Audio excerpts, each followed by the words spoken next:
il y avait plein de choses sympathiques qui s'est passé quand on travaillait au LCPC. Depuis, on a changé beaucoup, beaucoup des, voilà, on a pris chacun nos chemins un peu. Néanmoins, sur l'exemple que je vais présenter lors de cette présentation, je vais faire appel à quelques anciens collègues du LCPC, donc de l'époque du LCPC, ensuite IFSTAR et maintenant UGE, avec lesquels donc j'ai pu échanger et essayer de comprendre du point de vue de la modélisation, essayer de comprendre un certain nombre des choses liées au comportement des différents ouvrages géotechniques, dont les fondations mixtes. Alors, donc je vais parler une espèce d'introduction sur la modélisation en éléments finis, donc liée tout particulièrement aux fondations mixtes.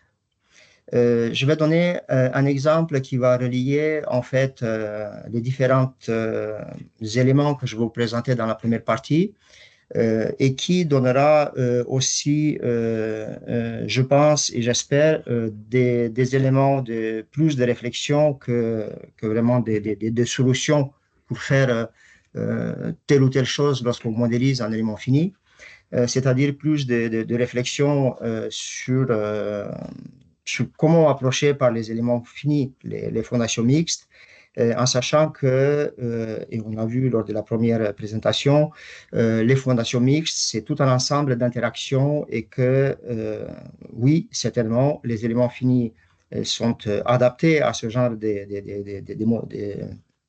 à étudier ce genre de comportements mécaniques. Faut-il encore s'y prendre avec un peu d'attention et réfléchir bien ce qu'on veut faire. Donc, cet exemple il va dans ce sens et puis je vais finir avec quelques conclusions. Je ne voulais pas, même si j'ai eu d'énormes pulsions intellectuelles, si je peux dire comme ça, j'ai évité de donner un aspect trop numérique de la méthode des éléments finis. Je ne voulais pas parler trop d'équations, je ne voulais pas parler trop de ce point de vue des numériciens, des développeurs en éléments finis. Je voulais donc orienter beaucoup plus vers l'utilisation des éléments finis en géotechnique.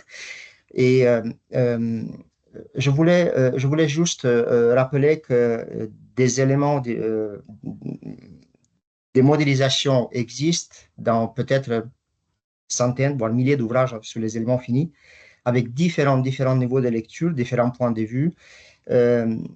Je voulais juste orienter ouvrage et puis on trouve particulièrement, on trouve aussi des fondations mixtes ou des fondations sur pieux ou des fondations superficielles, puisque c'est un petit peu la combinaison de tout ça qu'on va regarder dans les fondations mixtes.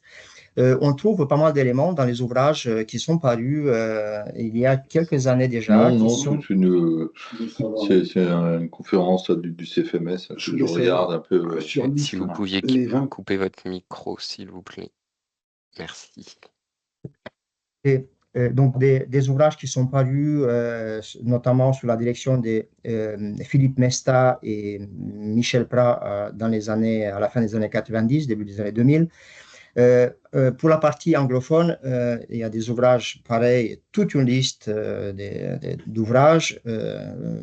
J'aime tout particulièrement, mais ça c'est mes préférences, j'aime tout particulièrement les approches de David Potts et Lydia Zdravkovic dans deux ouvrages notamment qui synthétisent, qui mettent en place des éléments vraiment pratico-pratiques de modélisation. Et j'aimerais citer un des tout derniers ouvrages qui n'est pas très épais et qui donc peut se lire assez facilement, d'une centaine de pages peut-être. Ce sont les recommandations pour la modélisation numérique des ouvrages géotechniques, donc édités par un groupe de travail du CFMS. Voilà, alors vous allez me dire pourquoi je dis maintenant des références et non pas à la fin de ma présentation. C'est parce que effectivement, je voudrais juste vous donner ce point de vue, c'est que je vais orienter beaucoup plus sur la partie un peu pratico-pratique, donc partie un peu mécanique, comportement d'ouvrage, comportement des fondations mixtes, que de donner des éléments trop théoriques sur la méthode des éléments finis. Je vais faire référence juste dans ce slide à ces recommandations, à ces textes de recommandations pour la modélisation numérique des ouvrages géotechniques. On trouve ici synthétisé, mais on trouve dans plein d'autres ouvrages, encore une fois, on trouve synthétisé les étapes de modélisation. Dans un tout premier chapitre, on parle de la construction du modèle et moi, j'ai mis en gras et souligné quelques éléments qui me semblent importants, qui sont donc choix de type d'analyse, hypothèse géométrique, état initial, phasage des constructions, modélisation des structures. Donc, quand je parle de structures, en fait, ce sont les éléments, donc non pas le sol, mais les éléments rigidifiants, les éléments à comportement structure, donc type béton radié, pieux. Et puis, il y a un texte dont je fais un extrait ici. Il y a un texte qui dit que il est primordial de bien cerner l'objectif du calcul avant de mettre en place les différents éléments de modélisation numérique.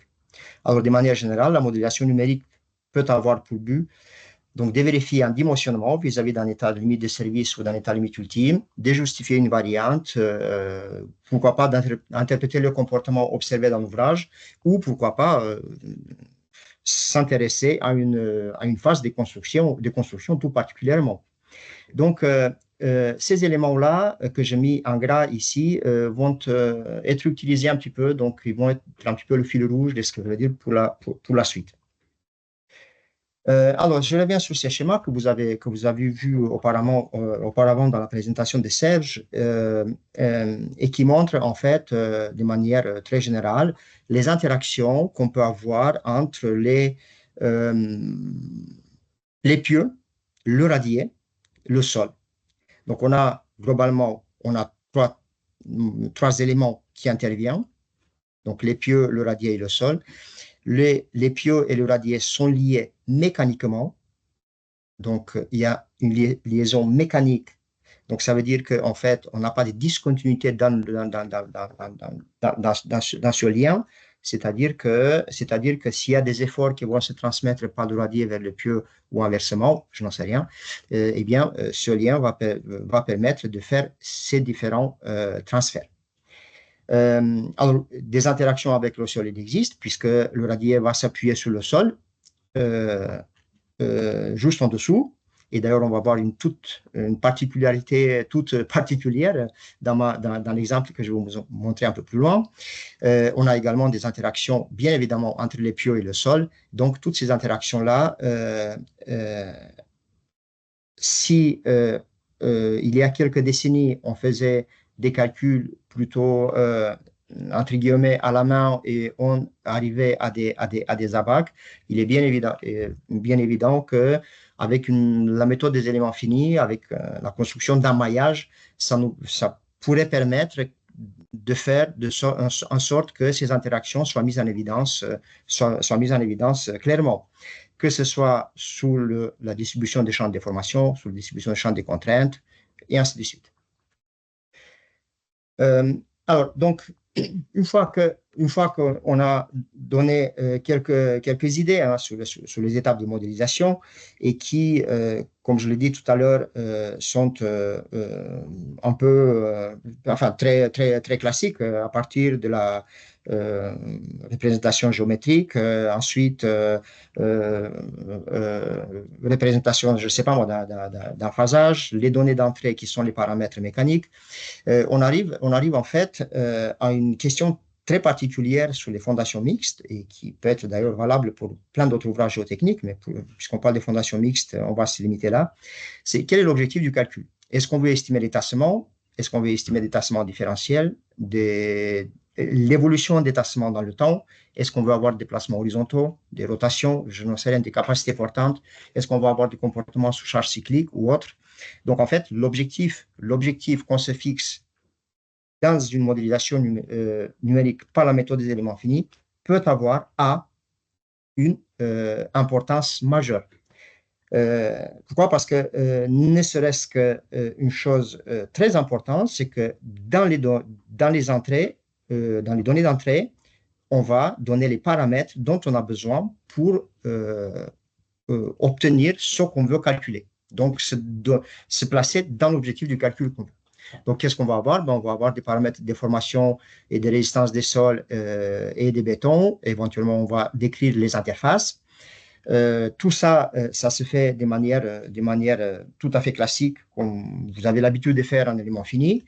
Et il y a quand même des choses importantes, c'est que lorsqu'on fait des modélisations et lorsqu'on donne des paramètres d'entrée, on peut s'intéresser aussi ou surtout à des valeurs de déformation ou des déformations euh, euh, plutôt petites ou des déformations plus importantes. Donc, ça veut dire qu'on peut se placer dans un domaine pseudo-élastique, élastique pseudo-élastique, pseudo-linéaire, ou bien on peut aller un peu plus loin dans le comportement, voire jusqu'à s'intéresser à la capacité portante, donc à la rupture.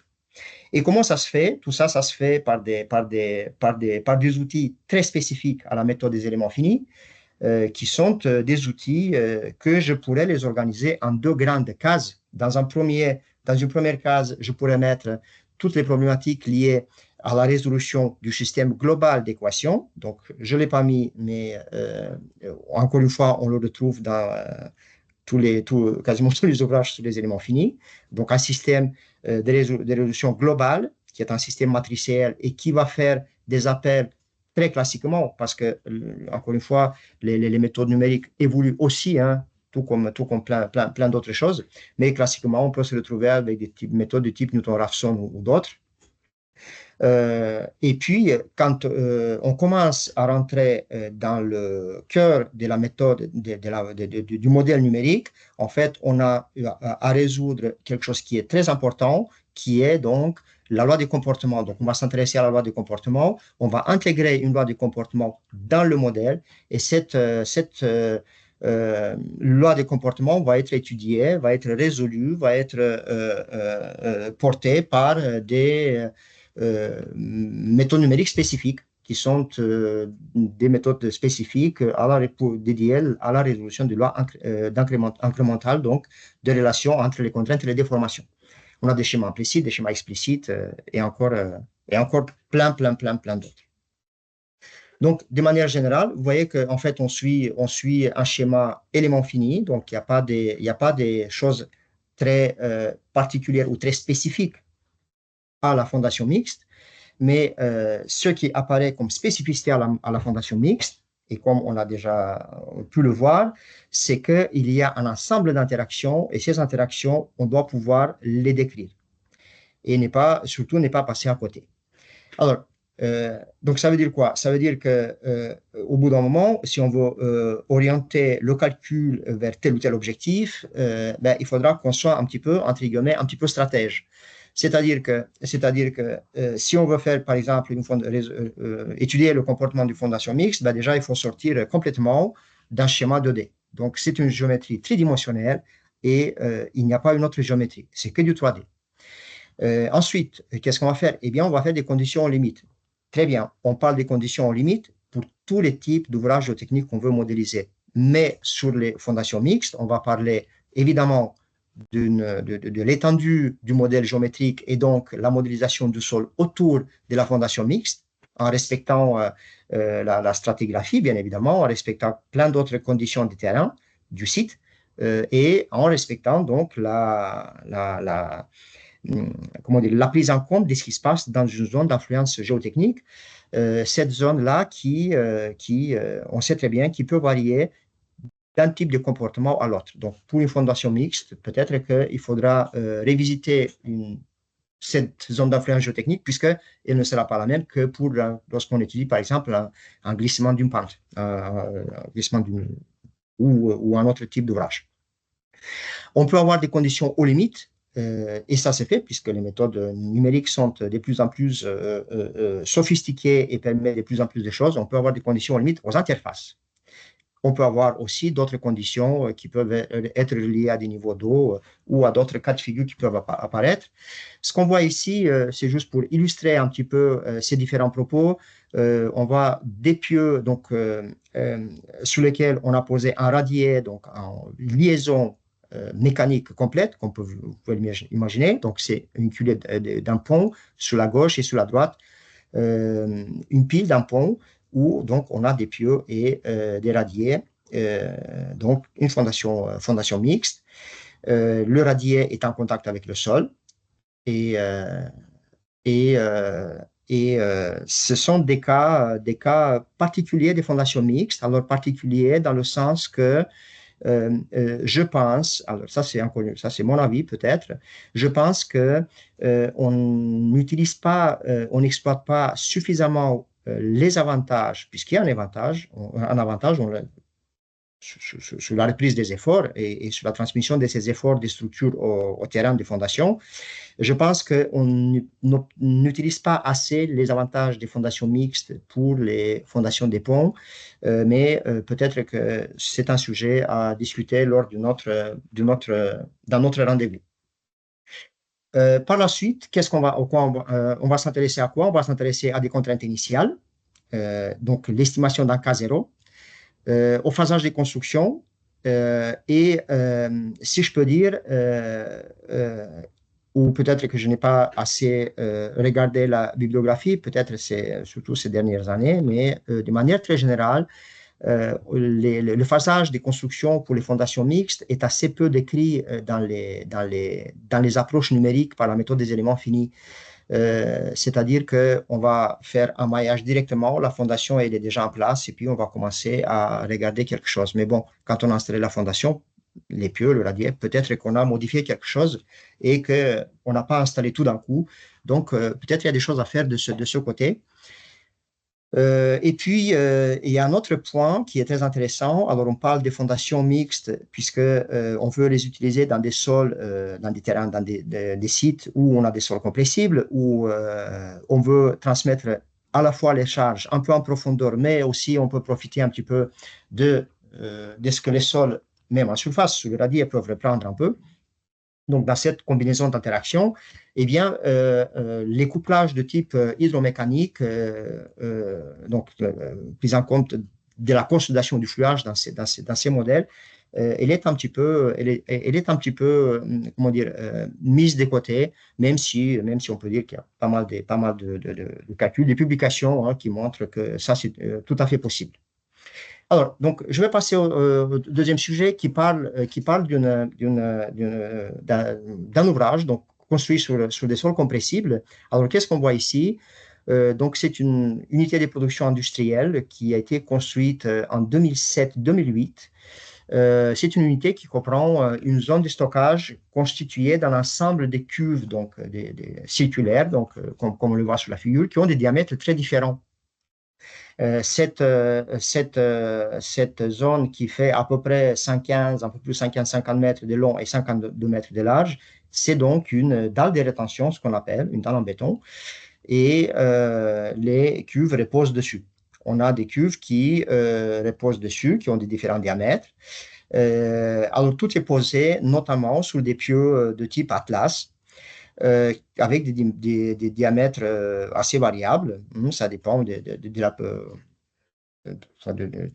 comment la dalle de rétention a été, comment le projet a été conçu, sur la descente des charges notamment. Et puis, à la mise en charge des cuves en 2007, un tassement immédiat d'une vingtaine de millimètres a été constaté et depuis, le site était en exploitation pendant un certain nombre d'années. Jusqu'au jour où des fissures sur la dalle de rétention menant à la rupture se sont produits et donc la question qui s'est posée, c'est comment est-ce qu'on peut réparer la structure, voilà, ou bien il faut complètement fermer et regarder autre chose. Alors, une des solutions qu'on a regardées à cette époque, c'était est-ce qu'on pourrait découpler notamment les gros bassins, les grosses cuves, est-ce qu'on peut les découpler et les faire travailler comme des fondations mixtes, radier-pieux. Donc, ça, c'était l'objectif de la modélisation. Alors, le problème, c'est que dans les dossiers de conception, à mon avis, on est allé un petit peu trop vite et dans le dossier de conception, il y a certaines étapes qui manquaient et puis notamment la compréhension du site. Alors, c'est un site qui est très complexe.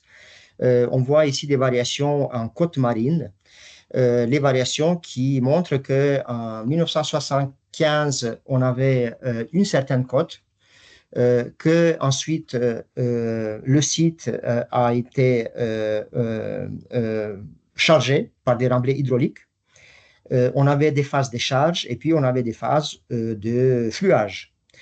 Pourquoi donc la charge est restée et puis il y a quelques années, une période où le sol tassait sous ces remblais hydrauliques et ainsi de suite. Donc en fait, on arrive à avoir en 2006 par exemple à peu près, on arrive à avoir vous voyez, donc la côte marine, on va des 6 mètres 20 à 5 mètres 60. Et quand on va installer donc la structure, eh bien, on va consommer encore du tassement jusqu'à peu près 2011 quand on commence à s'intéresser de plus près pourquoi ces fissures apparaissent.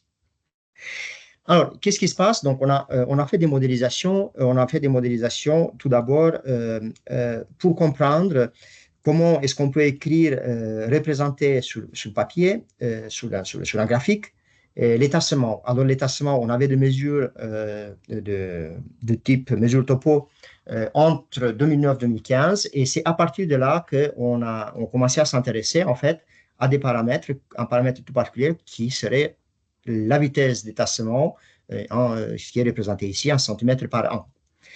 Voilà, donc on voit bien qu'il y a un tassement qui se produit autant sous les bacs, mais qui se produit aussi à côté de ces types de fondations. Alors, qu'est-ce qu'on s'était dit? On s'était dit que la modélisation devrait prendre en compte ce comportement en consolidation primaire et consolidation secondaire. Et c'est la raison pour laquelle on a fait appel dans la modélisation en éléments finis, qui a été faite avec le logiciel César LCPC. On a fait appel à la loi de type SSCM, donc Subsoil Creep Model, qui est développée par Vermeer à la fin des années 90. Et qui nous permet en fait d'utiliser un peu des manières pratico-pratiques, c'est-à-dire que on peut prendre dans un premier temps, on peut prendre en compte un comportement isotrope avec avec un faible nombre de paramètres à déterminer, et puis on peut rajouter cette déformation due à la consolidation secondaire, donc de manière tout à fait classique, comme c'est fait dans la méthode des éléments finis et comme c'est fait dans la mécanique des milieux continus, mécanique classique. Donc, on a un comportement élastique auquel on va rajouter un comportement lié donc, à la partie plastique non linéaire. Et puis, on va rajouter la déformation qui est donc la composante due au fluage. Donc, c'est ça qu'on va faire. C'est représenté un petit peu avec quelques équations ici, mais globalement, c'est ça qu'on va faire. Et ce qui est intéressant, c'est de voir que sur la stratigraphie, on a une épaisseur assez importante qui peut aller jusqu'à 8, 9, voire 10 mètres des alluvions fluvio-marines qui sont déformables, compressibles et donc qui vont être caractérisées par des lois de comportement de type Campbell. Voilà, avec des passages, avec des couches d'autres types de sols qui peuvent être caractérisés par un Moore-Coulomb classique. Alors, les phasages ont pris en compte donc les différentes phases de charge sur le site. Donc, on a commencé à étudier le site depuis les années après 1975, avec une projection sur le comportement du site et donc sur lequel on a incorporé au moment où ça a été construit, on a incorporé la structure, donc la fondation mixte. On a regardé ce qui va se passer jusqu'à 2030. Ça, c'est le modèle en éléments finis. Donc, on voit ici les alluvions fluvio-marines qui se placent juste sous les remblais. C'est le modèle en éléments finis avec une extension très large donc, du modèle puisque on voulait prendre en compte on voulait éloigner les conditions limites le plus loin possible. Et puis, ce qu'on voit ici, oui. Nicolas, excuse-moi, il te reste 2 minutes si on veut oui. tenir le oui. timing, s'il te plaît. Merci. Et ici, on a donc la représentation du tassement avec différentes phases d'accélération lorsque on est en charge sur site. Et puis les phases où on a le fluage qui travaille.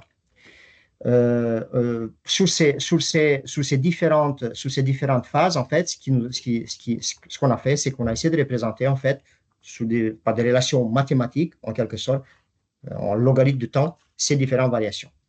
On a également modélisé des essais des pieux. Donc, ça, c'est une modélisation des essais des pieux avec des interfaces qu'on a pu introduire dans les calculs et qui montrent que, en fait, les essais des pieux, et c'est normal, lors d'un essai des pieux, on n'a pas le temps d'enclencher le fluage. Hein. Donc, on voit très bien qu'on n'est que dans du flottement positif sous les pieux.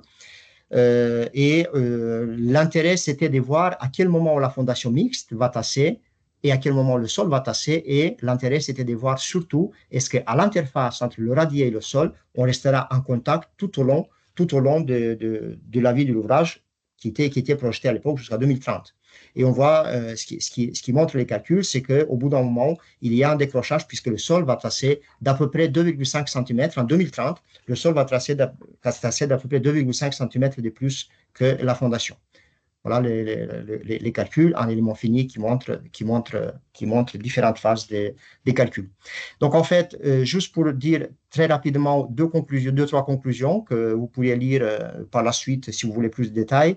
Premièrement, c'est que la modélisation en éléments finis qui vous est présentée, elle est partie des vraiment plus simples. Donc, on a modélisé un pieu, on a modélisé le pieu en chargement, on a modélisé le comportement du site en champ libre, sans charge, et donc on est parti de plus en plus vers le complexe pour arriver à comprendre les différentes interactions qu'on a pu voir tout à l'heure schématisées dans différents dessins, ces différentes interactions fondation mixte, sol.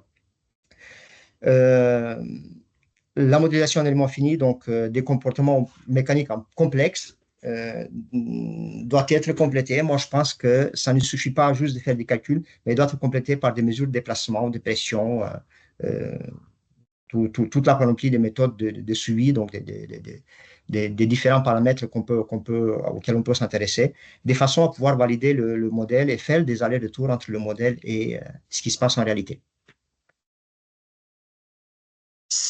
J'ai fini, c'est bon pour moi, Grégory. Merci Nicolas et excuse-moi de t'avoir pressé sur la fin. Nous allons enchaîner direct. J'avais le timing devant moi. Ok, parfait. On va enchaîner directement avec Van, du coup, qui va nous présenter un regard vers l'international. Donc Van est docteur de l'ENPC, promotion 2005, et ingénieur en géotechnique chez Terrasol, avec 20 ans d'expérience dans le domaine de la géotechnique, en particulier des fondations de bâtiments et d'ouvrages d'art, reprise en sous-œuvre, amélioration et renforcement des sols compressibles. S'appuyant sur son expérience, Van assure un rôle de responsable de mission géotechnique où il a notamment participé à plusieurs projets d'immeubles de grande hauteur à La Défense, les tours Trinity, Sisters, Miroir, Aurore et Adria. Van, c'est à toi, je te laisse la parole.